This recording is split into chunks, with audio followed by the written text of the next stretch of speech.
Oke, jadi sekarang tanggal 31 Juli 2026, yang artinya adalah melakukan rekap bacaan selama bulan Juli 2026. Oke, gue masih belum bisa membaca buku lebih dari 2 atau 3 dalam 1 bulan karena kesibukan, dan gue sudah berusaha semaksimal mungkin untuk sering membaca di waktu-waktu kosong. Oke, langsung aja. Untuk buku pertama yang gue baca di bulan Juli 2026 itu ada Strange Building, karyanya Uketsu. Ini adalah buku ketiga Uketsu yang gue baca.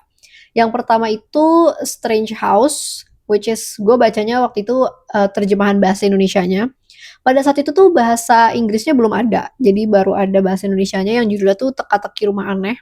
Sekitar 2022 kalau nggak salah.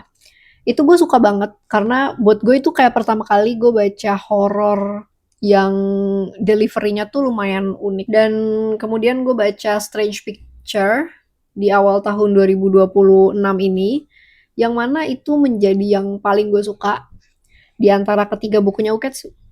Dan yang paling gue kurang suka itu yang Strange Building. Premisnya kurang lebih mirip kali ya. Gue udah agak lupa sama Strange House, tapi premisnya menurut gue kurang lebih mirip sama Strange House, dimana ada orang yang rasa kayak rumahnya aneh gitu, denah rumahnya aneh, kemudian dikasih ke author, dan author ini berusaha untuk memecahkan apa sebenarnya yang aneh. Seperti buku Strange House dan juga Strange Picture, ada koneksi antara katakanlah klien ya, antara klien pertama, kedua, ketiga, dan seterusnya. Dan itu merunut pada satu peristiwa di masa lalu. Seperti itu. Nah, karena Strange Building ini polanya mirip dengan Strange House, jadinya gue nggak merasa ini sesuatu hal yang baru atau unik. Malah kayak jadinya tuh biasa aja gitu buat gue. Makanya Strange Building ini itu untuk saat ini ya adalah the least favorite of Uketsu's work. Jujur iya sih, sama aja. Gue nggak banyak hal yang bisa gue ceritakan tentang buku ini. Ini kayak pengulangan aja dari Strange House. Dan yang menjadi sesuatu yang unik dari Strange Picture menurut gue adalah bagaimana Strange Picture ini tuh membiarkan pembaca itu mencoba menerka-nerka apa yang terjadi. Dan kita semua mungkin yang udah pada baca tahu ya kalau plot twist dari cerita itu tuh udah diungkapkan di pertengahan atau bahkan mungkin di awal-awal cerita. Kita sebagai pembaca itu fokus pada apa yang bakal terjadi di akhir. Bagaimana cerita Strange Picture ini bakal selesai gitu loh, bakal berakhir gitu. Sementara untuk Strange Building, menurut ceritanya itu terlalu, mungkin gini kali ya, mungkin si penulis itu pengen ada kesan menggantung di setiap chapter gitu. Tapi kesannya tuh malah kayak nggak ngasih poin apa-apa gitu loh. Memang ada beberapa yang kita tuh bisa langsung, oh ini nyambung nih sama cerita yang ini. Tapi mostly tuh nggak ada gitu. Mostly tuh kayak ya udah cerita tentang bangunan yang aneh dan kita berusaha untuk menebak kenapa ini aneh, apa yang terjadi di masa lalu yang melibatkan tentang bangunan ini gitu. Beda sama Strange Picture yang menurut gue tetap memberikan ruang bagi pembaca untuk menerka-nerka, dan itu bukan sesuatu yang sulit, dan di endingnya pun bagaimana cerita itu berakhir tuh sangat-sangat memuaskan gitu. Sementara untuk Strange Building, karena mungkin peristiwa yang terjadi itu sudah selesai di masa lalu, sehingga konklusi dari ceritanya tuh kayak ya udah aja gitu loh. Jadi menurut gue ending di buku Strange Building ini juga kayak kurang memuaskan karena jatuhnya tuh si author hanya mengonfirmasi bahwa apa yang dia tebak benar. Ya mungkin memang bagaimana dia ingin mengakhiri ceritanya ya memang seperti itu gitu. Lanjut kali ya ke buku yang kedua. Buku kedua yang gue baca itu buku non-fiksi berjudul Majapahit. Gue lupa penulisnya siapa, tapi ya itu. Buku ini tuh ditulis aslinya dalam bahasa Inggris, kemudian diterjemahkan ke dalam bahasa Indonesia kalau nggak salah tahun lalu. Dan buku ini tuh cukup terkenal di Indonesia karena topiknya itu ya Majapahit tadi gitu. Sebagai catatan, gue bukan orang yang bisa menyelesaikan buku non-fiksi dalam waktu cepat kayak sebulan, apalagi seminggu, belum. Gak bisa secepat itu menyelesaikannya. Tapi untuk buku-buku non-fiksi yang gue baca akan gue jadikan bentuk progres gitu kali ya, progres tiap bulan. Kalau misalkan bulan depan udah selesai ya udah gue akan ceritakan buku itu tentang apa sisanya. Tapi kalau misalkan belum selesai, gue akan kasih semacam progres bacaan di bulan ini tuh gue dapet ilmu apa aja gitu dari buku tersebut. Nah, untuk Majapahit ini, gue yakin Majapahit itu adalah kisah yang sudah menjadi sesuatu yang cukup familiar dan terkenal di Indonesia. Bahkan untuk orang-orang yang bukan orang Jawa pun pasti tahu Majapahit itu cerita seperti apa. Gue baru menyelesaikan kisah awal Majapahit, which is bagaimana Majapahit itu terbentuk. Cerita masa lalunya. Kisah terkenal tentang Ken Arok dan Ken Dedes. Jadi penulisnya itu mengawali buku ini dengan bagaimana Majapahit itu akhirnya ditemukan oleh peneliti-peneliti dari luar.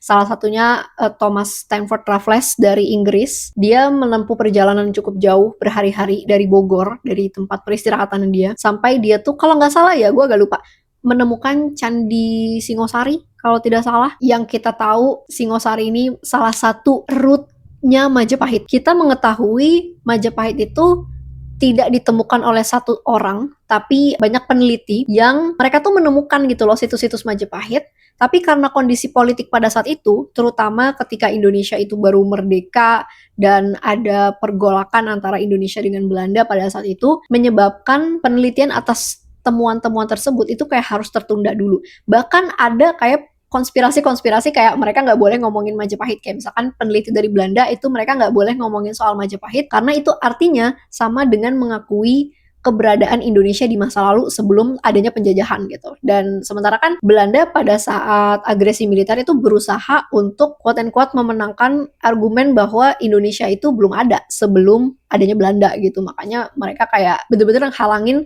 buku apapun, penelitian apapun yang berkaitan sama Majapahit tersebut. Setelah kita mendapatkan gambaran awal mula Majapahit itu akhirnya ditemukan, kita sebagai pembaca itu dibawa ke masa lalu. Tapi belum terlalu jauh, melainkan pada masa keemasan Majapahit, yaitu di eranya Hayam Wuruk. Cerita Majapahit itu diambil dari perspektif Empu Prapanca, which is penulis dari negara Kertagama. Di sini, gue akan bilang buku ini tuh kayak semacam retelling dari negara Kertagama sendiri gitu ya. Yang gue suka dari penulis ini, penulis buku Majapahit adalah dia itu menggambarkan atau menceritakan tentang Majapahit seolah ini adalah buku fiksi gitu. Jadi diceritain tuh kayak karakter Empu Prapanca itu orangnya kayak gimana, mungkin penampilan fisiknya seperti apa, kebiasaannya seperti apa, dia seneng apa, kemudian dia berteman dengan Hayam Wuruk pada saat itu orang yang seperti apa, dan juga digambarkan bagaimana Majapahit pada masa itu gitu. Yang mana ternyata Majapahit sendiri atau wilayah kerajaannya itu tidak sebesar itu gitu. Maksudnya kayak ya udah cuma sebuah desa kecil gitu, tapi kekuasaan mereka tuh luas gitu. Jadi memang kayak otoritas kerajaannya tuh yang cuma segitu aja, tapi kekuasaannya tuh luas. Cerita bagaimana kita mengetahui tentang masa lalunya Majapahit atau akarnya Majapahit itu dimulai dari ketika Empu Prapanca dan juga Hayam Wuruk itu sedang melakukan ziarah. Yang dimana Empu Prapanca itu kayak melipir dulu ke satu kuil, dimana di kuil itu ada biksu atau pendeta gitu ya, yang kemudian menceritakan tentang para raton. Kisahnya Ken Arok dan Ken Dedes tadi. Di kisahnya Ken Arok dan Ken Dedes, tentu kita sudah tahu Ken Arok itu orang yang seperti apa. Dia adalah seorang penyamun, dia pemerkosa, dia pencuri, dia pembegal, segala kejahatan itu ada di diri dia. Kemudian dia punya ambisi nih, dia melihat Ken Dedes, istrinya Tunggul Ametung pada saat itu, dan sebagai catatan ya, Ken Dedes itu menikah dengan Tunggul Ametung itu dengan cara yang tidak baik-baik aja. Waktu itu Tunggul Ametung lagi berkunjung ke desa atau di rumahnya Ken Dedes, tapi bapaknya Ken Dedes tuh lagi nggak ada gitu. Kemudian dia menculik Ken Dedes untuk dijadikan sebagai istri. Pertemuan Ken Dedes dengan Ken Arok itu terjadi ketika ada iring-iringan gitu, iring-iringan Ken Dedes. Kemudian ketika Ken Dedes mau turun, itu kan roknya kayak tersingkap gitu ya, dan Ken Arok itu ngelihat paha, betis atau apapun itu dari Ken Dedes yang bersinar. Kemudian dia nanya tuh sama Loh Gawe alias bapak angkatnya gitu kan. Nah pas dia nanya ke Loh Gawe, dibilang nih sama Loh Gawe kalau itu tuh pertanda bahwa raja-raja Jawa itu akan terlahir dari perempuan tersebut. Wah, berambisi nih Ken Arok untuk menikahi Ken Dedes. Nah, ketika dia mau menikahi Ken Dedes kan Ken Dedes ini udah punya suami gitu ya, dan pada saat itu juga lagi mengandung gitu.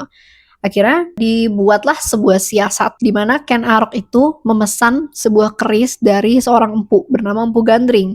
Masalahnya keris ini itu nggak bisa selesai dalam waktu singkat atau dalam waktu yang diinginkan sama si Ken Arok. Keris itu tuh minimal banget 1 tahun, tapi Ken Arok itu mau dalam waktu 5 bulan.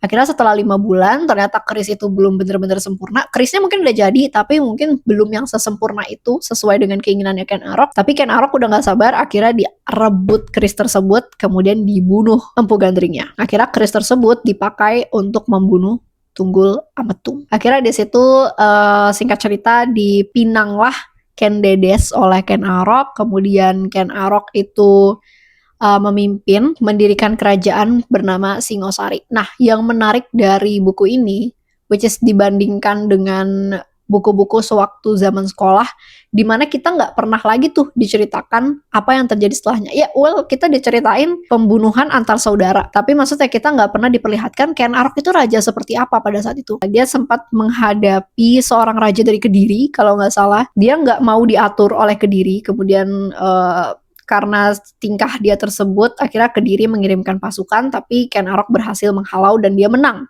Dan kalau nggak salah Raja Kediri pada saat itu tuh menghilang, kayak kabur dan menghilang entah kemana. Dan ya nggak pernah tahu lagi catatan tentang Raja Kediri tersebut. Akhirnya Ken Arok memimpin sebagai Raja Singosari yang baik. Surprisingly dia tobat abis dia membunuh orang, membuat sebuah kerajaan, dia tobat, guys.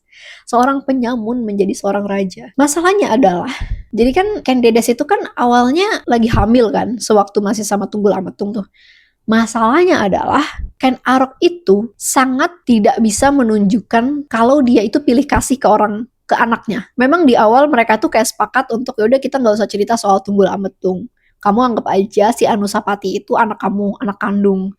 Tapi masalahnya Ken Arok tuh kelihatan banget lebih sayang pada anak kandungnya, which is anaknya dia dengan seorang selir. Namanya tuh siapa ya? Tohja ya? Enggak sih, kayaknya bukan Tohja. Kelihatan banget kayak nggak begitu sayang dengan Anusapati, which is anaknya Ken Dedes dengan Tunggul Ametung. Jadinya Anusapati itu berusaha untuk mencari tahu sebenarnya gue ini anak kandung apa bukan gitu. Akhirnya Ken Dedes mengungkapkan apa yang sebenarnya terjadi di masa lalu. Dari situlah akhirnya dia menggunakan keris Empu Gandring yang pernah dipakai Ken Arok untuk membunuh Tunggul Ametung untuk membunuh Ken Arok. Tapi di sini diceritain nih gimana pembunuhan Ken Arok tersebut. Jadi Anusapati itu menyewa seorang pelayan bernama Balil untuk membunuh si Ken Arok gitu. Jadi dia nggak ketahuan tuh dia adalah pembunuhnya. Nah setelah Balil berhasil membunuh Ken Arok, Balil dipanggil nih sama si Anusapati. Di situ Anusapati membunuh Balil ya supaya tidak ada jejak gitu kan. Nah akhirnya pemakaman Ken Arok, karena Ken Arok adalah seorang raja yang sangat bijak, baik, banyak rakyat tuh kayak merasa sedih lah dengan kehilangannya. Dan di sini juga diceritakan bagaimana akhir dari Ken Dedes, di mana Ken Dedes yang membakar dirinya gitu. Seperti itu cerita awal. Gue belum sampai ke cerita perseteruan antara anak-anaknya Ken Arok dan Ken Dedes dan juga Tunggul Ametung. Tapi itu adalah akar awal dari Majapahit. Seperti itu. Well, itu progres yang bisa gue update di bulan Juli. Di awal-awal gue membaca Majapahit, bulan depan tentunya gue akan melanjutkan Majapahit tersebut dan membuat progres seperti ini. Oke lanjut, buku terakhir yang gue baca di bulan Juli adalah The Red Palace, karyanya June Hoor. Another June Hoor's novel. Kan tadi gue udah bahas cerita sejarah ya. Nah, The Red Palace ini itu juga settingnya di masa sejarah. Lebih tepatnya, eranya kerajaan Choson. Setting ceritanya itu ada di era Raja Yongjo, ayahnya Pangeran Sado. Pasti gue yakin para penggemar Korea, terutama yang suka banget sama drama-drama sageuk, pasti tahu Pangeran Sado itu siapa. Oke, masuk ke bukunya dulu aja kali ya. Jadi The Red Palace ini bercerita tentang seorang perempuan muda bernama Hyun, yang dia itu adalah seorang anak haram sebenarnya dari seorang pejabat kerajaan yang tidur bersama dengan seorang Kiseng. Kiseng tuh kayak wanita penghibur gitu.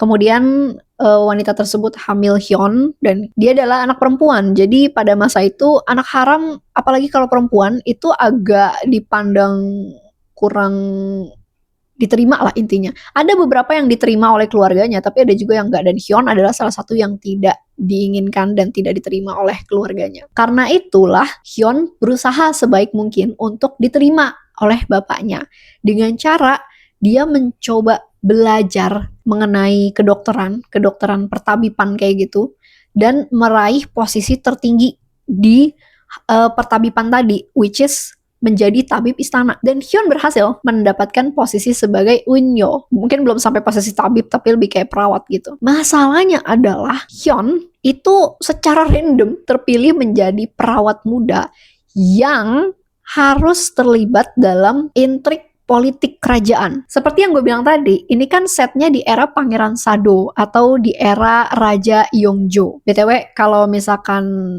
pengen tahu Raja Yongjo itu siapa, kalian mungkin udah pernah nonton Dong-i.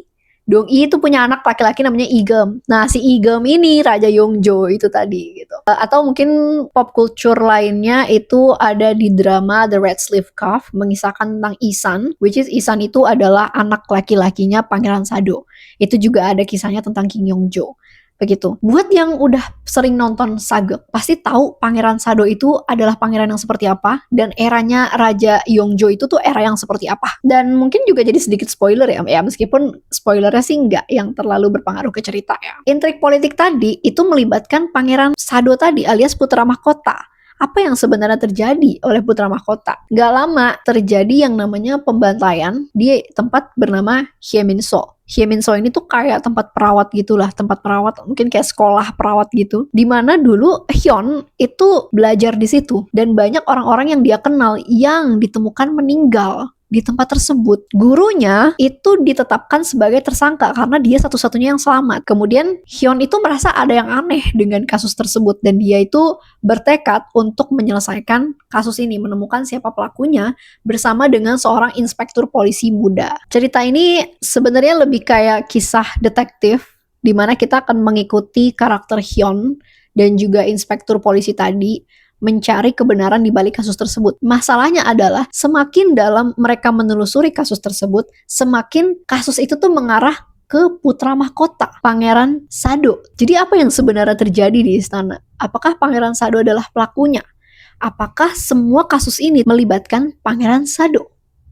Well, itu adalah kisah tentang The Red Palace. Gue suka dengan bukunya. Surprisingly, gue lebih suka The Red Palace dibandingkan A Crane Among Wolves. Mungkin karena cerita ini tuh bukan yang royal fokus gitu loh. Bukan cerita yang fokus pada keluarga kerajaan atau bangsawan-bangsawan yang emang, ya kalau kita tahu film-film Sagek, mereka kan kayak fighting each other over power gitu loh. Mereka tuh cuman berantem memperebutkan kekuasaan gitu. Sementara The Red Palace ini, perspektifnya itu bener-bener perspektif orang biasa.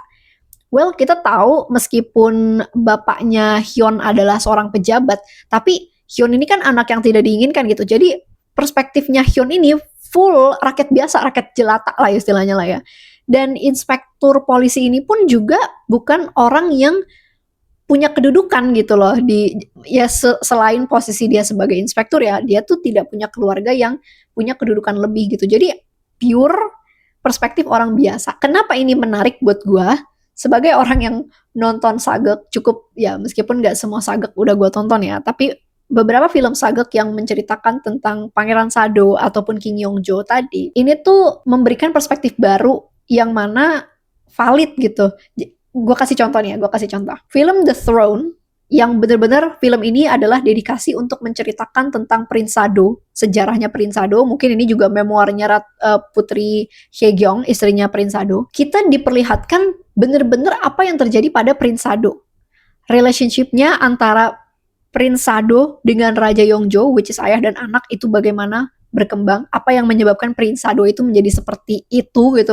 Well, if you know, you know. Kemudian diakhiri dengan dia dimasukkan ke dalam kotak beras dan tidak diberi makan dan minum selama berhari-hari, hingga pada hari ke-8 Prince Sado dinyatakan meninggal dunia di dalam kotak tersebut. Itu untuk The Throne, which is kita melihat perspektif antara ayah dan anak. Kemudian ada The Red Sleeve yang tayang di tahun 2021, di mana itu bercerita tentang Isan, anaknya Prince Sado tadi. Tapi meskipun fokus cerita The Red Sleeve ini lebih kepada Isan dan juga hubungan percintaannya dengan selirnya, tapi kita itu diperlihatkan aftermath gitu loh, aftermath peristiwa Prinsado tadi, kisahnya Prinsado.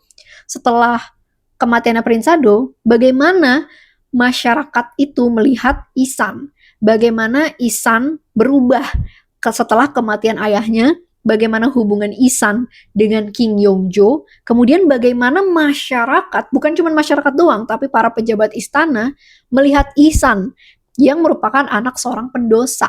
Bagaimana mereka bereaksi kalau Isan itu tetap dinobatkan sebagai raja berikutnya, Raja Jongjo, padahal kenyataan dia adalah seorang anak pembunuh. Well, meskipun gue bilang pembunuh, tapi ini belum tentu related ke buku tersebut ya. Jadi ini nggak benar-benar spoiler, nggak benar-benar spoiler. Romance di bukunya kali ya. Romance di bukunya menurut gue suka banget karena ini tuh tipe yang slow, tapi slownya itu nggak yang slow burn.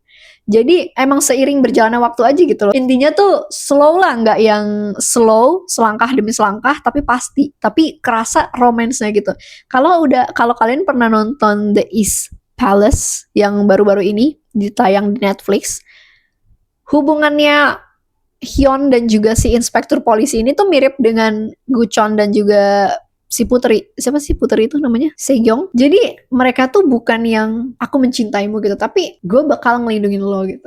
Apapun yang terjadi sama lo, gue bakal bantu. Jadi kayak mereka tuh saling ada gitu. Gimana ya kak? Intinya tuh mereka tuh romansanya tuh berprogres. Dan berprogresnya itu karena tingkahnya mereka gitu loh. Bukan karena ucapan, tapi karena tingkahnya mereka yang kayak, gue tahu ini bahaya, jadi gue mau melindungi lo gitu. Gue tahu ini makin bahaya, jadi gue akan selalu ada buat lo. Tapi itu nggak diucapkan, itu ditindak gitu loh, ngerti gak sih? Jadi bukan dalam bentuk ucapan tapi bentuk tindakan. Oke, itu adalah rangkuman bacaan gue selama bulan Juli. Well, that is, see you next month.